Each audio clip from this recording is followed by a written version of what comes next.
سب سے زیادہ دشمنی ان کے ابو بکر پر، کیونکہ حضرت عائشہ کے والد تھے۔ سب سے زیادہ دشمنی حضرت عمر پر، کیونکہ ابو بکر کے بعد عمر خلیفہ بنے ہیں۔ اس کے بعد حضرت عثمان خلافت کے سلسلے میں، کہ ان کو حضرت علی کو خلیفہ نہیں بنایا گیا، حق نہیں دیا گیا، یہ ان کی من گھڑت روایت ہے۔ خود حضرت علی کا فرمان ہے کہ ہم صحابہ کے درمیان میں سب سے افضل جب بات آتی تھی، جب ہمارے درمیان میں بات آئی کہ ہم میں کا سب سے افضل کون ہے، تو ہم کہتے تھے ابو بکر۔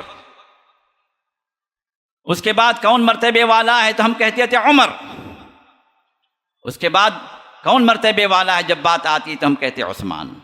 پھر اس کے بعد ہم خاموش ہو جاتے۔ یہی ترتیب تھی جو رسول اللہ کے صحابہ کی چلی خلافت میں۔ کوئی غاصب نہیں رہا، کوئی کسی کا حق نہیں مارا۔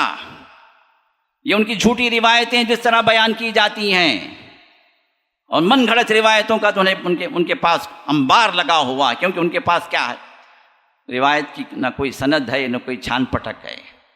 ہمیں کوئی روایت ملتی ہے تو ہم کیا کرتے ہیں، ہم چیک کرتے ہیں کہ یہ روایت صحیح ہے یا غلط ہے، کس اعتبار سے، یہ روایت کیسے آئی، کہاں سے آئی، کون کون راوی رہا، اس کے حالات کیا رہے، کہ یہ راوی کیا اس زمانے میں رہا کہ یہ راوی اپنے پہلے راوی سے اس نے ملاقات کی، نہیں ملاقات کی، اس نے اسے سنا نہیں سنا، اگر سنا بھی تو کیا یہ راوی جو ہے دین کے اعتبار سے کمزور تھا، فاسق و فاجر تھا، کبھی اس نے جھوٹ بولا، کبھی اس نے خیانت کی، اس کی حالات زندگی جو ہے اس دیکھی جاتی ہے۔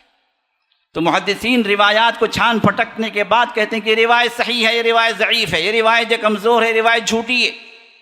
اب ان کے پاس روایتوں کا کوئی اعتبار نہیں، ان کے پاس یہ ہے کہ ہمارے امام نے کہا، ہمارے امام سے روایت ہے، بس ختم ہو گئی بات۔ جب امام سے بات آ گئی تو پھر وہاں پر نہ چھان پھٹک کی ضرورت ہے، نہ بولنے والے کو کے بارے میں کچھ کہنے کی ضرورت ہے، نہ آپ کو اس کا آتھینٹسٹی جاننے کی کوئی ضرورت ہے۔